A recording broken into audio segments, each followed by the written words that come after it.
Hello friends, मैं हूं मिहिल व्यास और फिर से आप लोगों का स्वागत है मेरी इस यूट्यूब चैनल के अंदर। तो फ्रेंड्स, पिछले वीडियो के अंदर हमने देख लिया था कि किस तरह से हमारा जो एरे डिस्ट्रक्चरिंग है और ऑब्जेक्ट डिस्ट्रक्चरिंग है जो कि ECMA स्टैंडर्ड्स में डिफाइन हुआ था और वो किस तरह से काम आता है हमें, और हम उसमें किस तरह से डिस्ट्रक्चर कर सकते हैं एरे को और ऑब्जेक्ट को, उसके बारे में हमने देख लिया था। तो अब एक स्टेप और आगे बढ़ते हैं हम लोग रिएक्ट जेएस की तरफ, मतलब कि ECMA स्टैंडर्ड में और एक टॉपिक में आगे बढ़ेंगे जिससे हमारा रिएक्ट जेएस का जो मेन बेस है वो अब स्टार्ट होगा। ठीक है, तो हम लोग बढ़ने वाले हैं। आज का जो हमारा टॉपिक होने वाला है क्लास और ऑब्जेक्ट के ऊपर। ठीक है, हम लोग पढ़ने वाले हैं आज क्लास एंड ऑब्जेक्ट किस तरह से हमारा वर्क करता है उसके बारे में है। अब जो लोग पहली बार ये चैनल को देख रहे हैं और अगर ये वीडियो देख रहे हैं तो मैं बता दूं एक बार कि क्लास और ऑब्जेक्ट जो कि UPS के पार्ट है, ऑब्जेक्ट ओरिएंटेड प्रोग्रामिंग, जो उसका पार्ट है क्लास एंड ऑब्जेक्ट, उनके बारे में मैंने वीडियो बनाया है ऑलरेडी मेरी चैनल पे, जहाँ पे UPS के मैंने वीडियोस अपलोड किए हुए हैं जिसमें UPS की जो प्रॉपर्टीज है जैसे कि क्लास ऑब्जेक्ट है, पॉलीमॉर्फिज्म है, इनहेरिटेंस है, एनकैप्सुलेशन, ये सारी चीजों का मैंने theoretical part real world example के साथ कि आसपास की अपनी जो एनवायरनमेंट है हमारा आसपास का, उसमें जो रियल वर्ल्ड एग्जाम्पल जो फिट होते हैं हमारे UPS कॉन्सेप्ट में, उनके बारे में मैंने एक वीडियोस बनाए हैं UPS के रिलेटेड। तो पहले आप वो जाके देख लेना एक बार, थियोरेटिकल कॉन्सेप्ट आपके क्लियर हो जाएंगे। वो इसलिए मैंने अलग से बनाए थे क्योंकि UPS जितने भी प्रोग्रामिंग लैंग्वेज है जो ऑब्जेक्ट ओरिएंटेड लैंग्वेजेस है, उन सारों में वो चीजें काम में आती है, क्लास ऑब्जेक्ट पॉलीमॉर्फिज्म, वो सारे कॉन्सेप्ट। लेकिन थियोरेटिकल अगर आपका क्लियर है तो हर एक टेक्नोलॉजी के अंदर जब आप प्रोग्रामिंग करोगे क्लास ऑब्जेक्ट के बेस पे, तो आपको वो कॉन्सेप्ट कैसे अप्लाई हो रहे हैं वो पता चले प्रोग्रामेटिकली। ठीक है, तो आप पहले वो थियोरेटिकल जो कॉन्सेप्ट है वो प्लीज एक बार जरूर देख लेना ताकि आपका कुछ आइडिया जो है वो क्लियर हो जाए और कि किस तरह से ये प्रोग्रामिंग में काम करते हैं ये सारे कॉन्सेप्ट। अब जिन लोगों ने वो मेरे वीडियोस देख लिए हैं, जो देखते आ रहे हैं मेरे ये ट्यूटोरियल्स और जो सीरीज देख रहे हैं, उनको तो कोई प्रॉब्लम होगी नहीं, उन्होंने देख लिया होगा। तो हम लोग जो है वो आगे बढ़ेंगे क्लास एंड ऑब्जेक्ट के बारे में। अब ध्यान से देखना, ये सारे टॉपिक्स जो ECMA स्क्रिप्ट में मैं यहाँ पे करवा रहा हूँ, ये सारे के सारे टॉपिक्स कहीं ना कहीं आपके रिएक्ट जेएस में काम में आएंगे ही आएंगे। कैसे क्लास बनाओगे, कैसे उनका इस्तेमाल करोगे, वो सारी चीजें आप यहाँ पे देखोगे। चलिए, तो बात करते हैं सबसे पहले हम लोग क्लास की। तो हर एक टेक्नोलॉजी के अंदर जो भी ऑब्जेक्ट ओरिएंटेड प्रोग्रामिंग लैंग्वेजेस है वो सारी लैंग्वेज फॉलो करती है UPS की प्रॉपर्टीज को। उसमें सबसे पहली प्रॉपर्टीज होती है हमारी क्लास। अब क्लास का अगर सिंपल डेफिनेशन हम लोग अगर इस्तेमाल करें तो होता क्या है कि क्लास के अंदर हम लोग बहुत सारी चीजों को इकट्ठा करके एक काम कर सकते हैं, मतलब। ठीक है, अब यहाँ पे बात आती है कि जब फ्रंट एंड टेक्नोलॉजीज जो है उसमें ये सारे कॉन्सेप्ट ECMA वालों ने कैसे डिफाइन किए। तो हमारी जो स्टोरी चल रही थी, अगर पता हो, जो लोग सीरीज देख रहे हैं, तो हमने एक डेवलपर लिया था हमारी कहानी में जो कि जावास्क्रिप्ट पे काम करता था, और कैसे उनको जो प्रॉब्लम आ रही थी वो ECMA स्टैंडर्ड जो है वो उनको डिफाइन करके दे रहा था और वो अपनी प्रोग्रामिंग अच्छे से समझ के कर रहे थे। तो उसी स्टोरी में अगर हम लोग चले तो हुआ ये कि ECMA स्टैंडर्ड वालों ने क्या किया कि भाई, अगर देखो, सबसे पहले हमारा जावास्क्रिप्ट ही चल रहा था। अब जावास्क्रिप्ट चल रहा था तो वो सर्वर साइड पे तो कोई कम्युनिकेशन करवा नहीं रहा था। तो सर्वर साइड पे कम्युनिकेशन करवाने के लिए आपको सर्वर साइड स्क्रिप्टिंग लैंग्वेजेस जो होती है .NET, PHP, पाइथन एटसेट्रा, वो सारी लैंग्वेजेस आपको इस्तेमाल करनी पड़ती है। जावास्क्रिप्ट तो खाली क्या करता था, आपका यूआई जो है वो अट्रैक्टिव बनाता था। कोई वैलिडेशन अगर आपको करना है या कोई मैसेजेस आपको प्रिंट करवाने हैं तो आप यूआई साइड पे वो चीज कर सकते थे। तो डेवलपर जो था हमारा वो बोल रहा है कि कुछ ऐसा क्यों ना किया जाए कि ताकि हम लोग जो है जो चीज सर्वर साइड जो स्क्रिप्टिंग लैंग्वेजेस करती है वही हम लोग जावास्क्रिप्ट से भी कर सके, अगर ऐसा कुछ हो तो ECMA स्टैंडर्ड ने बोला कि बात तो सही है, कुछ तो ऐसा होना चाहिए, कुछ तो स्टैंडर्ड होना चाहिए, कुछ तो करेंगे हम लोग, चलिए तो देखते हैं। तो उन्होंने सारी टेक्नोलॉजीज को देखा।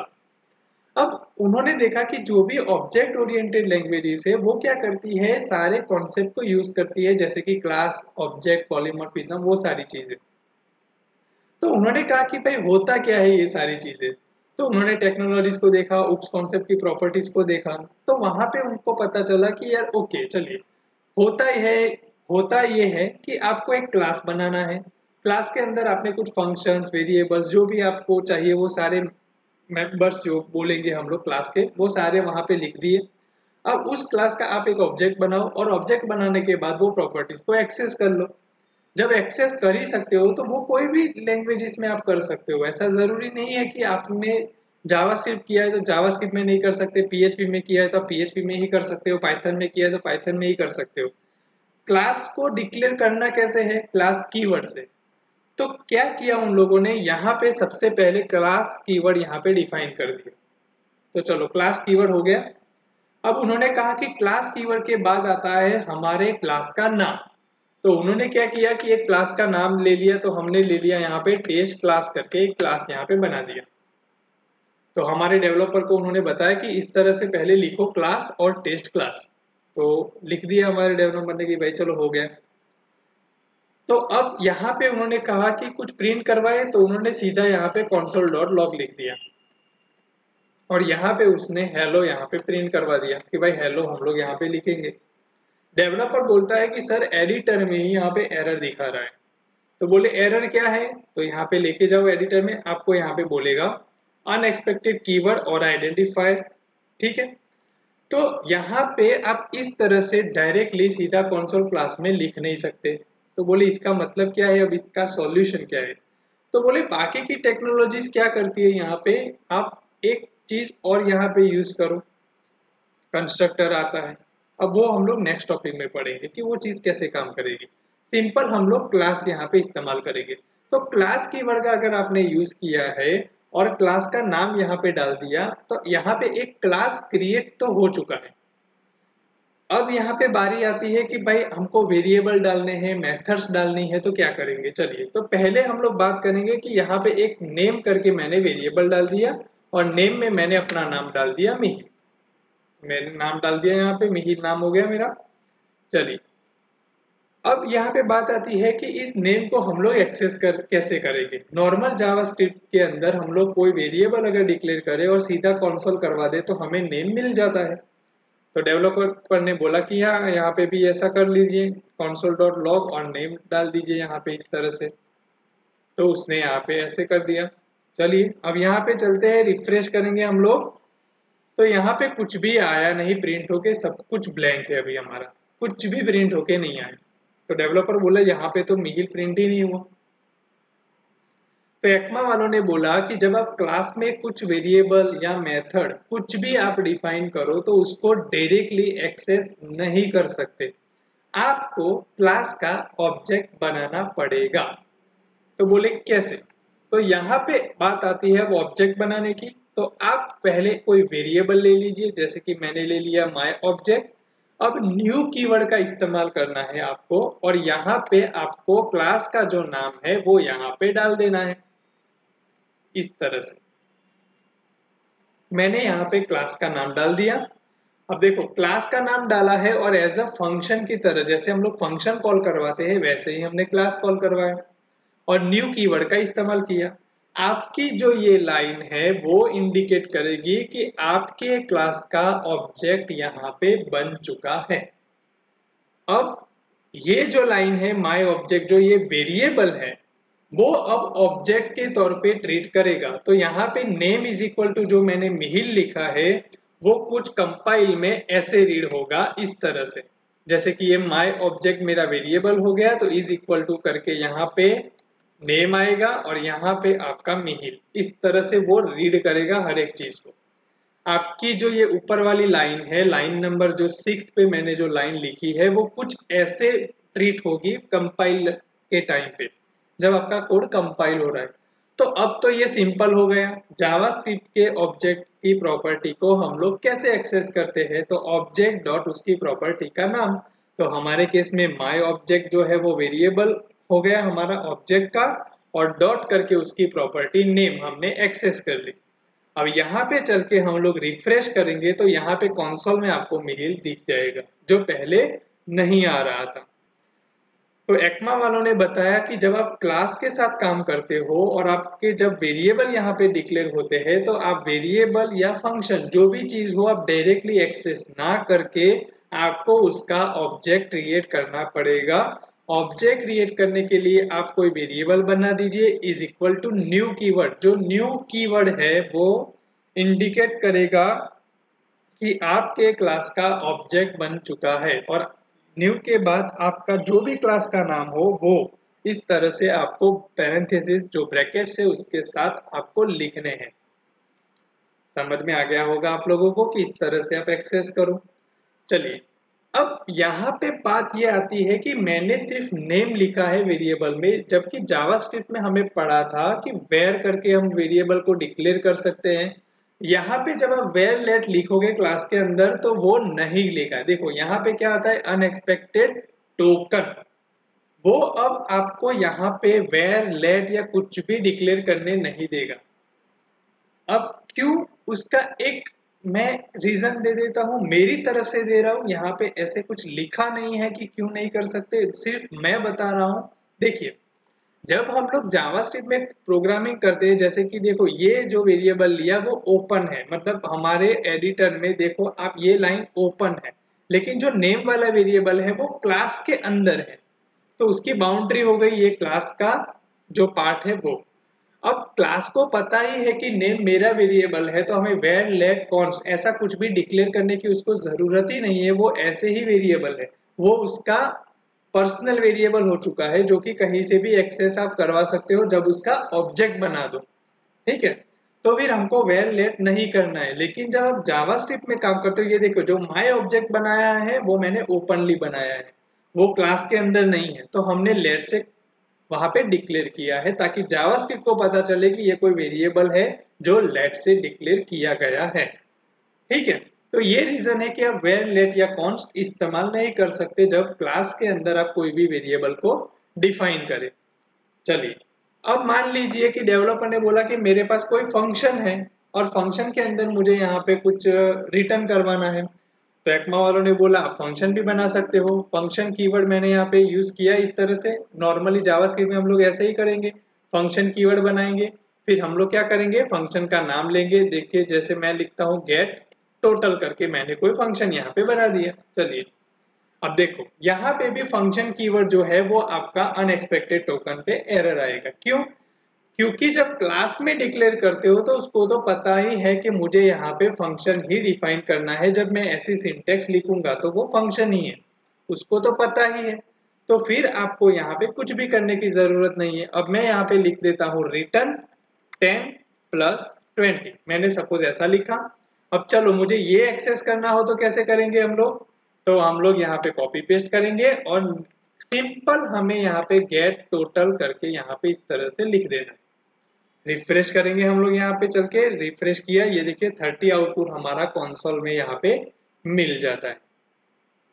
ठीक है, तो जैसे हम नॉर्मल जावास्क्रिप्ट में फंक्शन जो एक्सेस करते हैं वैसे ही ऑब्जेक्ट में से करना है। अब ये लाइन आपकी कंपाइल होगी कमेंट के अंदर, तो देखिए कैसे होगी, यहाँ पे आपका ये जो ऑब्जेक्ट है, हम लोग ऑब्जेक्ट के अंदर भी फंक्शन को डिफाइन करते थे अगर आपको पता हो तो ये भी आपका गेट टोटल जो है वो एज अ फंक्शन ऑब्जेक्ट में यहाँ पे आ जाएगा।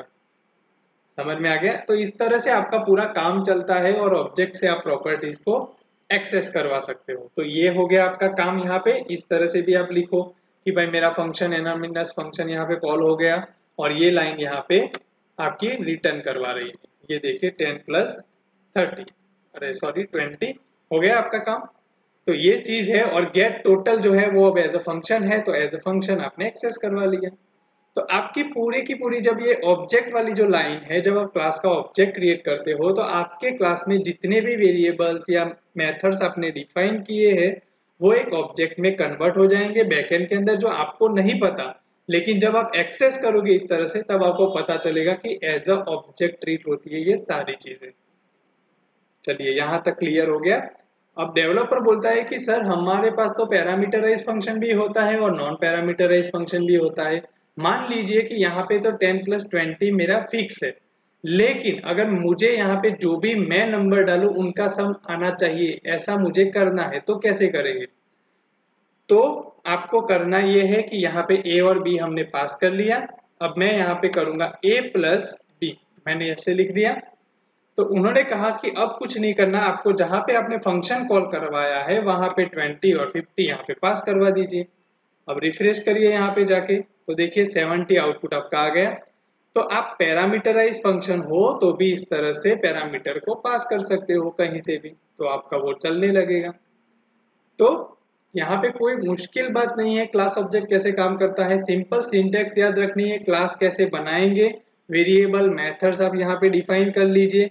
फिर आपको उनके वेरिएबल और मेथड्स जो भी एक्सेस करनी है उनके लिए आपको पहले तो ऑब्जेक्ट बनाना पड़ेगा क्लास का, और फिर आप उसका जो भी वेरिएबल या मेथड है वो एक्सेस करवा सकते हो। सिंपल तरीका है क्लास और ऑब्जेक्ट किस तरह से चलते हैं।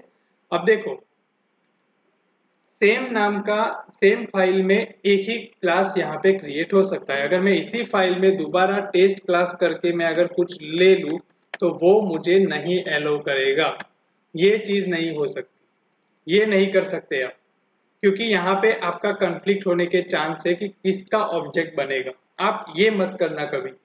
लेकिन ध्यान रहे, सेम नाम का क्लास आप एक ही फाइल में नहीं बना सकते, लेकिन आपका जो ऑब्जेक्ट होता है वो आप मल्टीपल क्रिएट करवा सकते हो। अब बोले वो कैसे, तो मैं बताता हूँ। मान लो कि यहाँ पे एक बार आपने ऑब्जेक्ट क्रिएट करवाया है। अब उस ऑब्जेक्ट में यहाँ पे जो मेथड है गेट टोटल वो 20 और 50 को लेती है और आपको 70 आउटपुट यहाँ पे देता है। अब कोई बंदा ये चाहता है कि भाई मेरे पास तो पैरामीटर 60 और 80 है, तो यहाँ पे वो क्या करेगा, एक नया ऑब्जेक्ट क्रिएट करेगा और अलग से, जैसे कि मैंने यहाँ पे नाम ले लिया सेकंड ऑब्जेक्ट करके, मैंने यहाँ पे नाम ले लिया। अब मैं यहाँ पे जाऊंगा console.log, यहाँ पे लिखूंगा सेकंड ऑब्जेक्ट डॉट, मैं गेट टोटल फंक्शन का इस्तेमाल करूंगा और 60 और 80 दो पैरामीटर यहाँ पे पास करूंगा।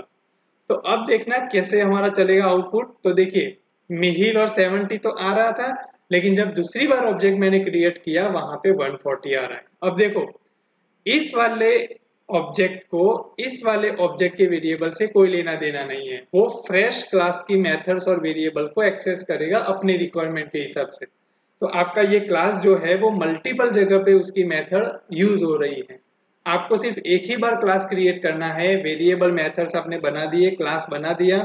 अब जितनी बार आप चाहो ऑब्जेक्ट क्रिएट करवा सकते हो। ध्यान रहे कि ऑब्जेक्ट का वेरिएबल डिफरेंट होना चाहिए। तो एक क्लास के मल्टीपल ऑब्जेक्ट्स आप बना सकते हो, ठीक है, एक क्लास के मल्टीपल ऑब्जेक्ट्स आप बना सकते हो। अब क्वेश्चन ये आता है कि हमने यहाँ पे क्लास इस तरह से डिफाइन किया है, लेकिन जब ऑब्जेक्ट बनाते हैं तो आपने पीछे ब्रैकेट्स किए हैं, ऐसा क्यों? मैं ऐसे नहीं लिख सकता डायरेक्टली। चलिए रिफ्रेश कर देते हैं क्या होता है, क्या आ जाएगी, सिंटेक्स एरर। क्यों ऐसे ही क्यों करना पड़ता है? हम लोग यहाँ पे तो ब्रैकेट्स है नहीं, तो यहाँ पे ब्रैकेट्स क्यों करते हैं? उसका रीजन और उसका जो क्या है वो मतलब जो बैकएंड कैसे काम करेगा इसकी वजह से, वो हम लोग बताएंगे अगले वीडियो के अंदर, ठीक है। तो फिलहाल के लिए ये वीडियो था आपका बेसिक इंट्रोडक्शन क्लास और ऑब्जेक्ट के लिए। फिर से एक बार बता दूं कि उप्स कॉन्सेप्ट की जो थियोरेटिकल पार्ट है, जो वीडियोस है, 6 वीडियो या 7 वीडियो जो भी है, वो आप प्लीज देख लेना। इस वीडियो के आखिर में भी उस प्लेलिस्ट की लिंक मैं रख दूंगा, आपको मिल जाएगी। तो उसमें से भी आप वो थियोरेटिकल कॉन्सेप्ट एक बार जरूर देख लेना, ताकि आपके ये जो प्रोग्रामिंग पार्ट है वो और ज्यादा अच्छे से क्लियर हो जाए, ठीक है। तो हम लोग मिलेंगे अब अगले वीडियो के अंदर, जिसमें मैं आगे बताऊंगा कि कंस्ट्रक्टर कैसे काम करता है और किस तरह से हम लोग क्लास में कंस्ट्रक्टर को बना सकते हैं। चलिए, तो मिलेंगे हम लोग नेक्स्ट वीडियो के अंदर। सबसे पहले तो मेरा अगर ये कंटेंट आपको अच्छा लग रहा है तो प्लीज मेरी चैनल को लाइक शेयर और सब्सक्राइब जरूर कीजिए। शुरुआत की है मैंने चैनल को, और ज्यादा से ज्यादा मेरा नॉलेज सबके साथ शेयर करूं, ऐसा मेरा इंटेंस है।